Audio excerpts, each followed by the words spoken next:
वटवृक्ष स्वामींच्या वटवृक्षाखाली बसून आपण देऊळ बंद 2 या चित्रपटाचा टीझर लॉन्च केलाय इंगळे साहेबांच्या उपस्थितीत. माझे सगळे पत्रकार मित्रांचे सर्वप्रथम आभार की तुम्ही मुंबईवरून काल निघालाय, इथे येऊन राहिला आणि आज आपण जरा वेगळ्या पद्धतीनं पहिल्यांदा आपला टीझर लॉन्च करतोय. आमचं आधीच ठरलं होतं की कुठंतरी 5 स्टार हॉटेल, वाणी साहेब कुठल्याही हॉटेलमध्ये मोठे करू शकतात, पण आम्ही सगळ्यांनी ठरवलं की आपल्या सर्व पत्रकार मित्रांबरोबर आपण अक्कलकोट स्वामींच्या मंदिरात हा टीझर लॉन्च करायचा. माझ्यावर विश्वास ठेवा, आपण देव मानतो न मानतो वेगवेगळे प्रकार असतात, पण गंमत म्हणून ही गंमत म्हणून करा, मग प्रचिती येईल. जे काही मनात असेल ते जाताना किंवा आधी जर दर्शन घेतलं असेल तर या स्वामींच्या समोर बोलून पहा आणि मग आपले प्रयत्न आणि आपले कष्ट चालू राहतातच, त्याची प्रचिती तुम्हाला लवकरच येईल. तर आता देऊळ बंद. मी दर 2 वर्षांनी एकच सिनेमा करतो.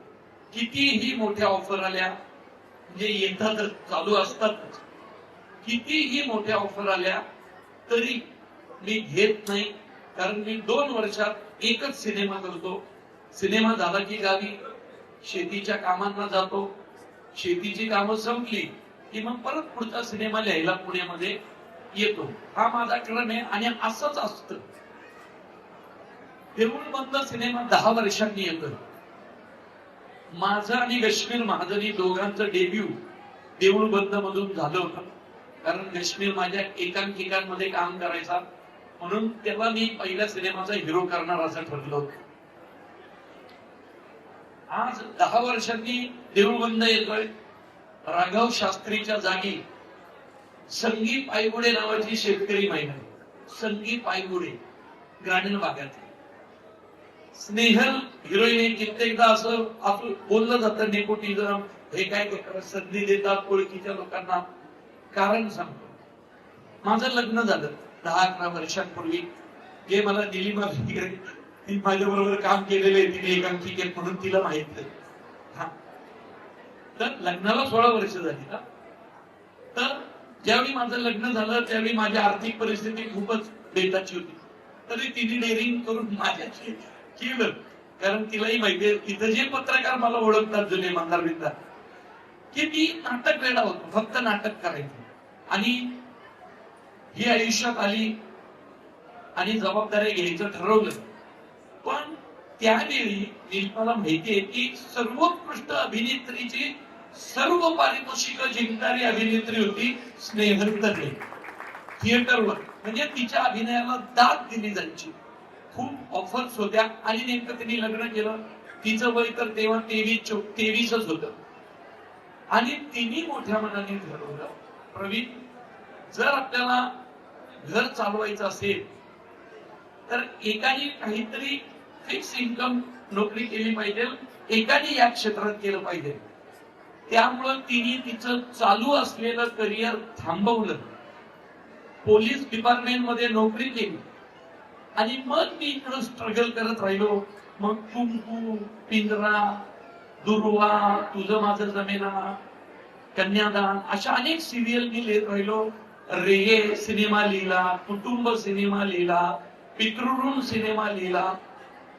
जग बसत होता, थोडं थोडं थोडं मिळत होतं. आणि एक दिवस माझ्या आयुष्यात कैलास वाणी साहेब स्वामी समर्थांना घेऊन आले. खर तर मी आधी लिहिलेला सिनेमा होता मुळशी पॅटर्न, पण मुळशी पॅटर्नला कोणी निर्माताच मिळत नव्हता. जो तो बोलत होता की हे मराठीत असले मारामारीचे पिक्चर चालणारच नाही. हे तुम्ही काय शेतकऱ्यांच्या मारामाऱ्या, शेतकऱ्यांची पोरं, म्हणजे मोठमोठे चॅनल्स पण आपले, म्हणजे एका चॅनलचे तर मोठे अधिकारी हसले होते माझ्यावर की अरे प्रवीण काय रेडिंग करतोय, कसला सिनेमा, अरे असं काही होणार नाही. 4 वर्ष मुळशी पॅटर्न घेऊन फिरत होतो, सिनेमाला प्रोड्युसर मिळाला. आणि एक दिवस दया गायकवाड, हा स्वामी भक्त आहे खरा, हा म्हटलं तू नवीन घर घेतलंय त्याचे काय हप्ते बिप्ते कसे भेटणार आहेस? म्हटलं मला नाही माहिती बाबा, पण बायकोसाठी मी घेतलंय. आणि त्यांनी मला म्हटला तुझ्या तिने एक गिफ्ट टाक, म्हणून त्यांनी मला गिफ्ट दिलं. काढलं तर स्वामींची फ्रेम. म्हटलं हे काय? तो म्हटलं हे स्वामी ठेव घरात, माझ्यावर विश्वास ठेव. मला माहितीये तू देव मानत नाहीस, कारण मी जरा बऱ्यापैकी नास्तिक असाच माणूस होतो. आणि ते त्यांनी प्रतिभूती दिली, विश्वास ठेवा. सकाळी 11 वाजले होते बरोबर दया, त्यांनी ती प्रतिमा दिली. आणि तो मला म्हटलं तुला प्रोड्युसर मिळेल रे, आपला मुळशी पॅटर्न भारी होणार, कारण दया पिटेही बरोबर होते माझ्या. म्हटलं चला मिळेल आपल्याला, निर्माता मिळेल. ती फ्रेम मी माझ्यामध्ये उघडली नव्हती, ती मी माझ्या घरात ठेवली. नवीन घर होतं आणि बाहेर पडलो, कारण मुरली अण्णा बरोबर मी एक इव्हेंट करत होतो. तर मुरली अण्णाला म्हटलं अण्णा प्रोड्युसर बघणार आहोत, तर त्यावेळी अण्णाकडेच पैसे नसायचे. मुरली अण्णा कशी पैसे गोळा करून इव्हेंट करायला? मुरली अण्णा म्हटलं खरं सांगू का, माझ्याकडे जर पैसे असते ना मीच दिले असते तुला रे, कारण आम्ही दोघं मुळशी तालुक्याचे. सिनेमा येईल. अण्णाच्या इव्हेंटला गेलो, इव्हेंट चालू होता आणि अण्णाचा भाऊ कार्यकर्ता निलेश कोंडारकर मला आला, म्हटलं ऐक ना माझ्याकडे माणूस आहे, त्यांना ना एक पिक्चर करायचं, डॉक्युमेंटरी करायची, तू चल ना माझ्या बरोबर. अरे म्हटलं अण्णाचा इव्हेंट आहे. अरे ऐक ना तू आत्ताच्या आत्ता चल ना, त्यांना करायचंय ते काय म्हणतात बघ तर. म्हणून गेलो तर वाणी साहेब भेटले. सकाळी त्यांनी स्वामी दिलते, मी ती फोडली पण नव्हती हा फ्रेम. तर हे म्हटले स्वामी समर्थांवर पिक्चर करायचं आहे. म्हटलं कोण स्वामी समर्थ? मला वाटलं रामदास स्वामी. तर ते म्हटले स्वामी समर्थ. तर माझा त्यांचा फोटो होता. तर म्हटले हे अंधेरीला स्ट्रगल करा, कधी कधी त्या मठात जायचो. म्हटलं हे का? बर बर ते पिक्चर लिहिणार? म्हटलं 100% लिहिणार. पण म्हटलं माझ्याकडे एक पिक्चर आहे मुळशी पॅटर्न नावाचा, तर तुम्ही ऐका ना, लय भारी लिहिलाय. ते म्हटले नाही मी दुसरं काही नाही, मी फक्त स्वामी समर्थांवर असेल तर करेल सिनेमा. आणि मी मुळशी पॅटर्न घेऊन गेलो तसाच माझ्या हातात. ते म्हटले असा असा सिनेमा आहे, ह्याच्यावर लिहिणार का? मी म्हटलं लिहितो. आता ह्यांना कसं सांगू की मी काय नास्तिक माणूस आहे, मी काही देव मानत नाही. आणि मी यांना म्हटलं ते म्हटले उद्या गोष्ट ऐकवायची. म्हटलं डन. आणि मी गोष्टच लिहिली एका नास्तिकाची, म्हणजे राघव शास्त्रीची. तो राघव शास्त्री म्हणजे खरा मीच, जो देव मानत नव्हता. आणि एका नास्तिकाच्या आयुष्यात स्वामी समर्थ आले. गोष्ट लिहायला गेलो, बसलो घरी, गोष्ट लिहायला बसलो सूचना. आणि म्हटलं मी म्हटले अरे ते दयाने काहीतरी गिफ्ट दिलं ना तुला, ते बघितलं का? म्हणून दयाने दिलेलं गिफ्ट उघडलं तर ती होती स्वामींची प्रतिमा. सकाळी त्यांनी दिली जय, आणि उघडलं तर स्वामी. आणि मी ती प्रतिमा समोर ठेवली आणि सिनेमा लिहायला बसलो. तो सिनेमा म्हणजे देऊळबंद पहिला भाग. माझ्या हातनं लिहिला. जळदकर साहेब होते आमच्या बरोबर. हे जळदकर साहेब मला घेऊन गेले पिठापूरला, कुरोळपूरला, गाणगापूरला, अक्कलकोटला. आणि स्वामी एका नास्तिकाच्या आयुष्यात हे म्हटले सिनेमा लिहायचा असेल तर तुम्हाला आधी या 5 ठिकाणी जावं लागेल. गोष्टीत तर असं काही नव्हतं. तिकडे गेलो तर पिठापूर, कुरोळपूर, गाणगापूर, अक्कलकोट हिंदी करून आणलं, दिंडोरीला नेलं. मग मी ते सगळं सिनेमा घेतलं आणि देऊळबंद लिहिला गेला. स्वामींची कृपा राहिली. तो सिनेमा चालला. पहिला सिनेमा सुपर हिट झाला. आणि मग मला जरा ओळख निर्माण झाली. आणि दुसरा सिनेमा मग मी यांना म्हटलं वाणी साहेब दुसरा सिनेमा पण तुम्ही करा ना. त्यांचं कुठला? मुळशी पॅटर्न. मी लय दिवस झाले लिहून ठेवलाय हो, त्याला कुठे निर्माताच मिळत नाही. वाणी साहेब म्हटले बर काय? त्यांच्या मनात आलं. पटकन त्यांनी मला 5 लाखाचा चेक. हा, आणि चल तुझा मुळशी पॅटर्न पण घेतला. मुळशी पॅटर्न त्यांनी गोष्ट बिष्ट पण माहित नाही, त्यांना माहितीच नाही. हे एकतर बांधकाम व्यावसायिक आणि गोष्ट बांधकाम व्यावसायिकांच्या विरोधात. गोष्ट ऐकत रे एकदा. पिंडरला मारतोय राहुल्या आणि अशी गोष्ट नाही नाही नाही नाही घेतली आणि अचानक त्यांच्याकडे एक फॅमिली अडचण आली आणि मुळशी पॅटर्न परत बंद पडला. मी नाव पिक्चर ते आता ऐका ते 5 लाख दिले ते तुमचे तुम्हालाच राहू द्या, पण आता मी काय जरा माझी एक अडचण आहे. परत 5-6 महिने गेले आणि किरण दगडे पाटील, पुनीत बालन, अभिजित घोष आणि पिक्चर सुरू झाला आणि जे यश स्वामींच्या कृपेने मुळशी पॅटर्नला मिळालं त्याला तोड नाही. आणि मग पुढे अनेक सिनेमे गेले आणि माझं देऊळ बंदकडे दुर्लक्ष झालं. ते झालंच. आज 10 वर्षांनी पुन्हा सिनेमा करतोय. हिने जे माझ्या कुटुंबासाठी त्याग केला, एक महिला जेव्हा त्याग करते, इथं ज्या ज्या बायका आहेत फार निलिमापासून इथं ज्या उपस्थित आहेत फार आमच्या या मॅडम पर्यंत, या महिलांनी त्याग केले म्हणून पुरुषांचे संसार उभे राहिले. तेवढं लक्षात ठेवा. म्हणून ठरवलं होतं काही झालं तरी देऊळ बंद 2 अशा महिला. माझी आई सुद्धा आता सुद्धा मी लिहून देतो एवढ्या भर उन्हात पण माझी आई गावाला कुठल्या तरी बांधावर खुरपणीच करत असणार हे मी आत्ता लिहून देतो. कुणाला वाटतं असेल तर व्हिडिओ कॉल कर, कारण गावाला ती तीच कामं करते.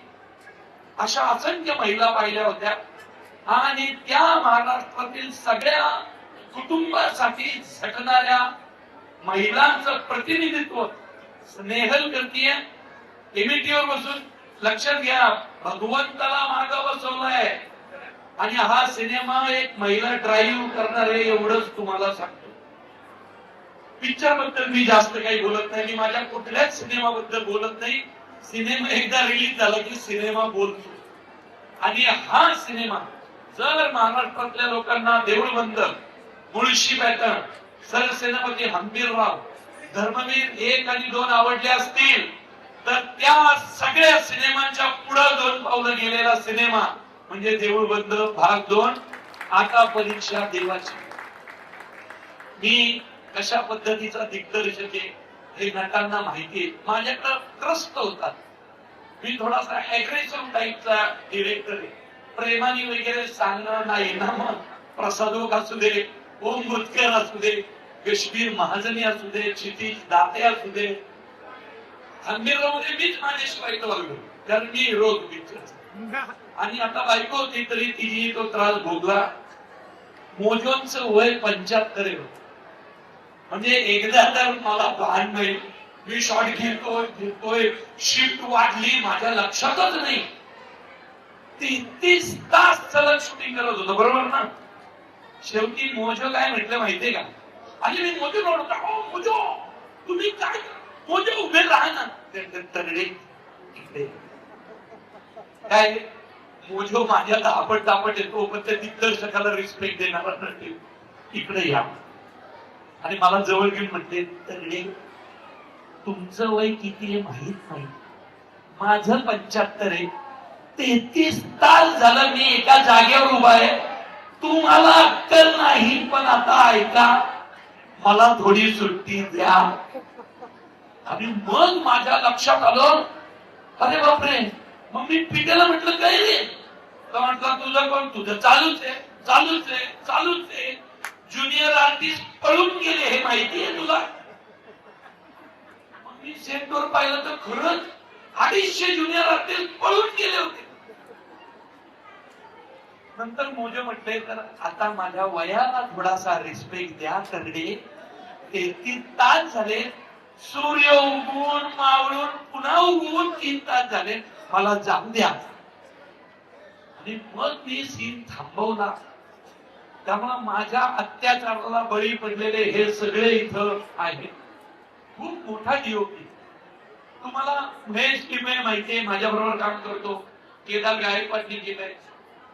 या सिनेमात जे काही एवढं उत्तम दिसलं, साऊथचे सिनेमे गाजतात असं म्हणतो, पण त्या सिनेमांमध्ये अशी मराठी माणसं असतात.